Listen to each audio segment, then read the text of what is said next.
তুমি কি কখনো ভেবেছো আমাদের মহাবিশ্বের বাইরে ঠিক কি আছে?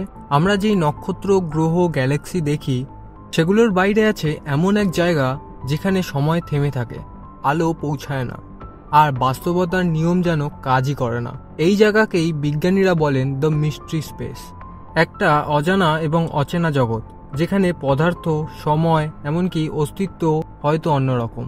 আমরা জানি মহাবিশ্বের বেশিরভাগ অংশই ডার্ক ম্যাটার আর ডার্ক এনার্জি দিয়ে গঠিত, কিন্তু আসলে আমরা জানি না এই ডার্ক শব্দটার মানে কি। বিজ্ঞানীরা বলে আমরা যা দেখি, যা ছুঁই, তা মহাবিশ্বের মাত্র 4%, বাকি 96% সম্পূর্ণ অদৃশ্য, রহস্যময় ও অজানা, যেমন সমুদ্র। তাহলে স্পেসের সেই অচেনা অজানা জায়গাগুলো দেখতে কেমন? যেখানে আলো নেই, একটা জায়গা যেখানে শব্দ নেই, শুধু এক অজানা শক্তির কম্পন, যা ভাইব্রেশনও বলা যেতে পারে। ধরো তুমি যদি কোনোদিন স্পেসের প্রান্তে পৌঁছে যাও, যেখানে গ্যালাক্সি শেষ, তারার আলো মুছে যাচ্ছে, সেখানে হঠাৎ সবকিছু থেমে যাবে। তুমি শুনবে না কোনো শব্দ, দেখবে না কোনো রং, তোমার চারপাশে শুধু থাকবে এক অদ্ভুত নীলচে কালো আলো, যা তোমাকে টেনে নিচ্ছে নিজের ভেতরে। এই জায়গা থেকেই শুরু হয় মিস্ট্রি স্পেস, একটা অঞ্চল যা হয়তো অন্য মহাবিশ্বের দরজা, অথবা কোনো সিমুলেশন বাউন্ডারি, যেখানে আমাদের রিয়েলিটি শেষ হয়ে যায়। মহাকাশে এমন অনেক জায়গা আছে যেখানে পদার্থবিজ্ঞানের নিয়ম ব্যর্থ হয়ে যায়, যেমন ব্ল্যাক হোল, একটা এতটাই ঘন বস্তু যার টান থেকে আলো পর্যন্ত পালাতে পারে না, যার ভেতরে সময় থেমে যায়। দূর থেকে দেখলে মনে হয় সবকিছু স্থির। বিজ্ঞানীদের অনুমান একটা ব্ল্যাক হোলের গভীরে হয়তো আরেকটা মহাবিশ্ব আছে। তাহলে কি মিস্ট্রি স্পেস বলতে আমরা সেটাকেই বুঝি? আরেকটা ঘটনা হলো দ্য বুটস ভয়েড। এটা মহাবিশ্বের এমন জায়গা যেখানে 330 মিলিয়ন আলোকবর্ষ জুড়ে প্রায় কিছুই নেই, না তারা, না গ্রহ, না আলো, শুধু এক গভীর শূন্যতা, একটা বিশাল অন্ধকার গহ্বর, যা এই মহাবিশ্বের মাঝেই তৈরি করেছে এক নীরব গভীরতা।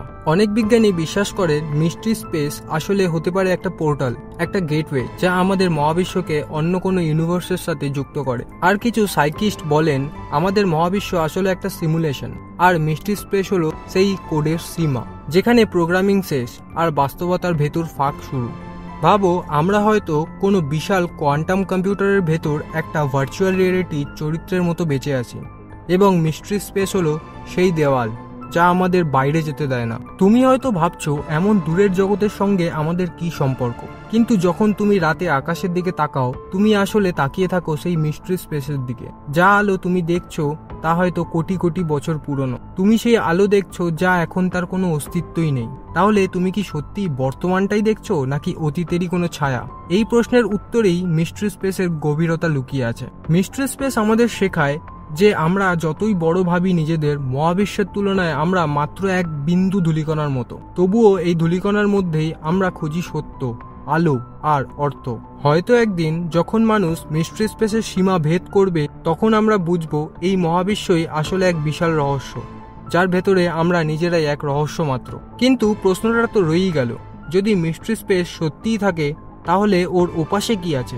আর যদি আমরা একদিন সেখানে পৌঁছাই, তাহলে কি আমরা এখনকার মতোই ফিরে আসতে পারবো? তুমি কি ভাবো? কমেন্টে লিখে জানিও তোমার থিওরি, আর সাবস্ক্রাইব করে রাখো, কারণ পরের ভিডিওতে আসছি অনেক আরো তথ্য নিয়ে। আর ততক্ষণ ভালো থাকবে, সুস্থ থাকবে। ধন্যবাদ।